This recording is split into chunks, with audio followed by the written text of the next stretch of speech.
Bonjour tout le monde, bienvenue à cette vidéo sur la section 2, section sur la fonction quadratique ou la fonction de degré 2 et sa réciproque. On a vu dans la dernière vidéo c'était quoi une réciproque. On va en parler à chacune des fonctions qu'on va étudier jusqu'à maintenant, donc des sections 2 à 5, c'est des fonctions différentes. Pour cette section-là, c'est la fonction quadratique. Vous l'avez vu en CST, donc ça devrait vous dire quelque chose. La règle de la fonction quadratique, premièrement, on a que la règle c'est égal à f de x est égal à ax au carré. Donc le x est au carré. On pourrait avoir aussi la forme où on a le paramètre b là, ici, donc a fois bx au carré. Mais la plupart du temps, c'est ce qu'on dit ici dans le fond, là, la plupart du temps, b est égal à 1. Donc cette forme-là s'écrit ax carré. Le signe du paramètre a nous indique si la parabole est ouverte vers le haut ou vers le bas. Donc, si on avait par exemple 6x carré positif, ben, ce serait une parabole qui est ouverte vers le haut, donc qui ressemble à un U. Et si on avait moins 6x carré, ben, la parabole serait plutôt, je vais faire une esquisse, là, orientée vers le bas comme ça. OK? C'était vraiment mon meilleur dessin. Donc, voilà. Alors, on vous donne un exemple ici. La fonction f de x est égale à x carré. Donc, le paramètre a vaut 1 ici. Là, on a 1x carré juste là. Avec son graphique. Donc, sans surprise, la parabole est ouverte vers le haut, puisqu'on a un a qui est positif. Et on a différentes propriétés de la fonction, donc on va en parler, des propriétés qu'on a étudiées dans la section d'avant. Donc, le domaine, je rappelle, c'est l'étendue en x. Dans le cas de la parabole, ça va de moins l'infini à droite jusqu'à l'infini, moins l'infini à gauche, pardon, jusqu'à l'infini à droite. Donc, de moins l'infini, wow, c'est mon plus beau dessin ça aussi, de moins l'infini jusqu'à l'infini, avec les crochets ouverts. On peut écrire ça aussi quand c'est de moins l'infini à l'infini. Dans le fond, ce qu'on veut dire, c'est tous les nombres. On peut aussi l'écrire comme ça pour dire tous les nombres réels. C'est un R, là, encore une fois, je vais essayer d'améliorer mon dessin. Donc, c'est un R qui identifie les nombres réels. OK? La variation maintenant, donc la fonction, elle est décroissante dans l'intervalle moins l'infini jusqu'à 0.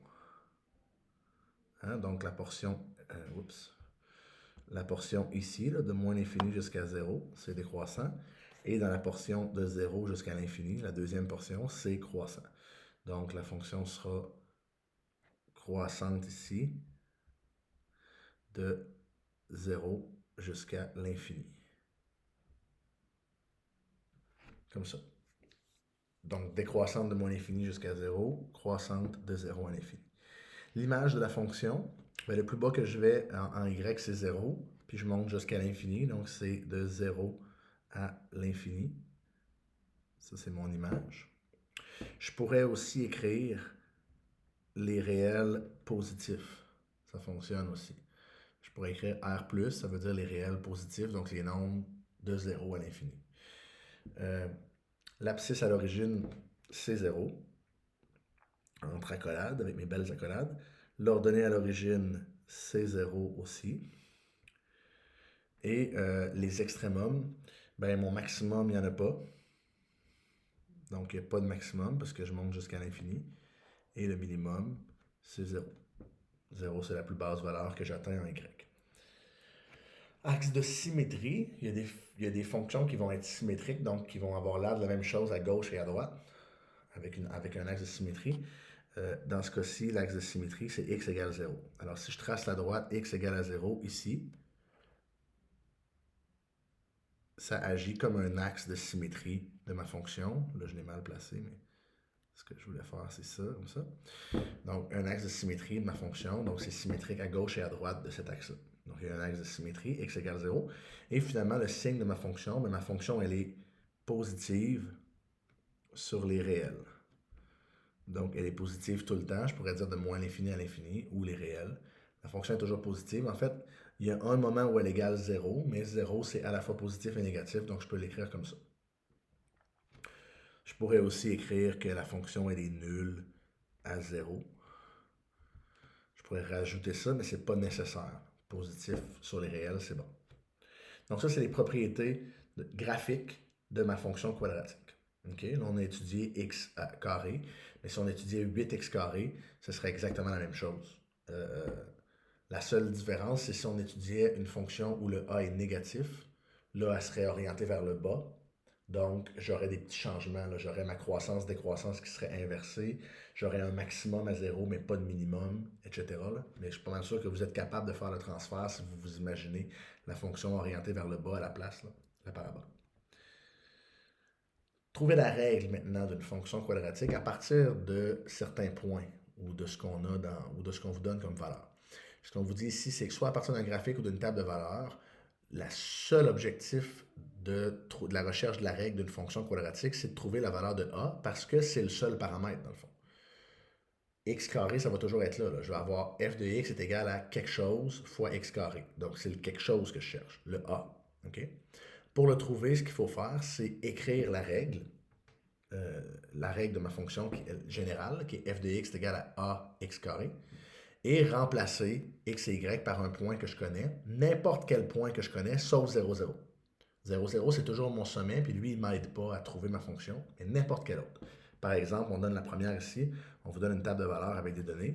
Ce qu'il faut faire, c'est écrire l'équation f de x est égal à ax carré, puis remplacer x puis f de x par un des points. N'importe lequel. Disons que je prends lui ici, 10, 50. Je vais remplacer x par 10 puis f de x par 50. J'aurai donc 50 est égal à a fois 10 au carré. Ça donne que 50 est égal à 100 fois a, parce que 10 au carré, ça donne 100. Et en divisant par 100 de chaque côté, j'obtiens que 1 demi est égal à a. Donc, mon équation, c'est f de x est égal à 1 demi x carré. J'ai donc retrouvé ma valeur de a juste en remplaçant. C'est un peu le même concept que de retrouver la valeur de b quand j'ai une droite là, mx plus b. Donc je mets la pente, puis je remplace xy par un point, puis là je trouve mon b. C'est la même chose, mais là c'est x au carré que je vais remplacer. Puis je vais trouver mon a. On va en faire un autre. Calcul f de 25. Ah, c'est pour le même. Je m'excuse, je suis mêlé moi-même dans mes questions. On reste avec la même fonction. Donc maintenant que j'ai trouvé ma fonction, qui est celle-là ici, on me demande de trouver f de 25. Dans le fond, ça c'est la valeur de ma fonction quand x vaut 25. Ben, f de 25, c'est égal à 1 demi fois, 1 demi fois 25 au carré. 1 demi fois 25 au carré. Ben, 25 au carré, ça donne 625. 1 demi fois 625, ça donne 312,5. Donc, si vous pitonnez 1 demi fois 25 au carré, ça donne 312,5. C'est donc la valeur de f de 25.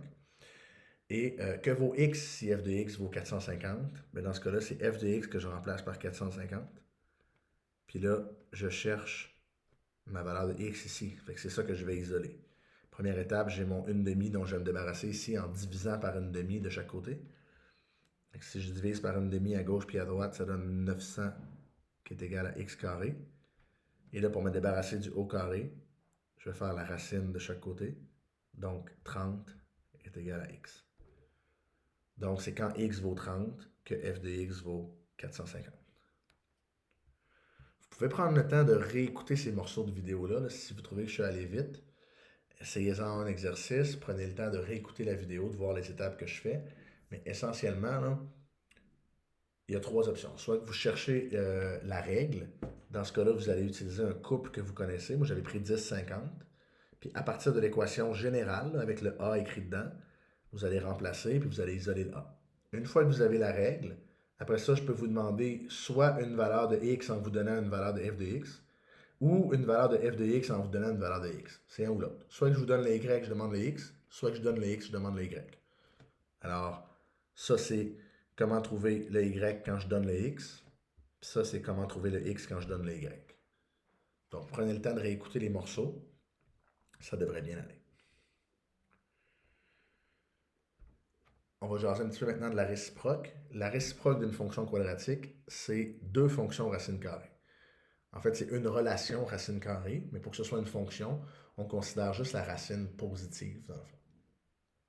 C'est pour ça qu'on dit deux fonctions racine carrée. Donc le graphique ci-dessous, ça montre la réciproque. Vous vous souvenez qu'une réciproque, là, graphiquement, ce que c'était une symétrie finalement par rapport à cet axe-là. Fait que si je trace l'axe ici comme ça, là, je devrais avoir. Ouais, là, je l'ai tracé en épais. Mais si je trace mon axe comme ça, c'est une symétrie par rapport à ça finalement. Donc c'est quand je remplace x par y puis y par x. Ce que ça donne, c'est une fonction racine carrée parce que l'inverse de mettre au carré, c'est prendre la racine carrée. Donc c'est normal que la réciproque, ce soit une racine carrée. Premier exemple, on vous demande quelles sont les fonctions racine carrée qui forment la relation réciproque de la fonction suivante. Ben, pour le savoir, dans le fond, il faut juste inverser x et y pour calculer la réciproque. Donc, j'aurai x est égal à 16y carré. Puis après, je vais isoler mon y pour avoir ma fonction sous la forme classique, là, y égale. Fait que d'abord, je vais diviser x par 16. C'est égal à y carré. Et ensuite, je vais prendre la racine de chaque côté. La racine de x sur 16, dans le fond, c'est racine de x sur 4, parce que racine de 16, ça donne 4, qui est égal à y. Le problème avec ça, c'est que quand je prends une racine carrée, il y a toujours deux racines. Je fais l'exemple à côté, mais la racine de 16, d'emblée, on va dire que c'est 4, mais c'est aussi moins 4. Parce que moins 4 fois moins 4, ça donne 16 aussi. Il y a toujours deux racines, une positive, une négative quand on fait la racine carrée. Fait que c'est ça qu'il ne faut pas oublier ici. C'est pour ça qu'on vous dit quelles sont les fonctions racine carrée, parce qu'il y en a deux. Il y a celle-là que je viens d'écrire là, mais il y a aussi celle-là. Celle pour laquelle il y a un négatif dans le fond devant. Donc ça, c'est mes deux fonctions. Puis si je retourne dans mon graphique, celle qui est positive, je vais vous le tracer en couleur, celle qui est positive, c'est ce morceau-là. Puis celle qui est négative, c'est ce morceau-là. Donc ensemble, elles forment la fonction. Fait que là, la positive, c'est la rouge, puis la négative, c'est la mauve. Donc ensemble, elles forment la réciproque de l'autre fonction. Puis pourquoi je les considère séparément? Pour que ce soit une fonction, parce que si je les considérais ensemble, ce ne serait pas une fonction, parce que j'aurais deux valeurs pour le même x. Vous vous souvenez que ça, c'est ce qui fait que ce n'est pas une fonction. Donc voilà pour la racine carrée. Exemple 2, quelles sont les fonctions racine carrée qui forment la relation réciproque de la fonction suivante? De la même façon, je peux isoler mon y après l'avoir échangé. Donc j'aurai que x est égal à 0,25y carré. La première étape, c'est que je divise par 0,25 de chaque barre. Ça donne 4x. Et ensuite, je prends la racine carrée. Et là, quand je prends la racine carrée, j'ai deux options. Soit que c'est 2 racine carrée x qui est égal à y, ou que c'est moins 2 racine carrée x qui est égal à y. Donc, c'est ces deux fonctions-là. Là, comment je passais de là à là, si vous êtes confus?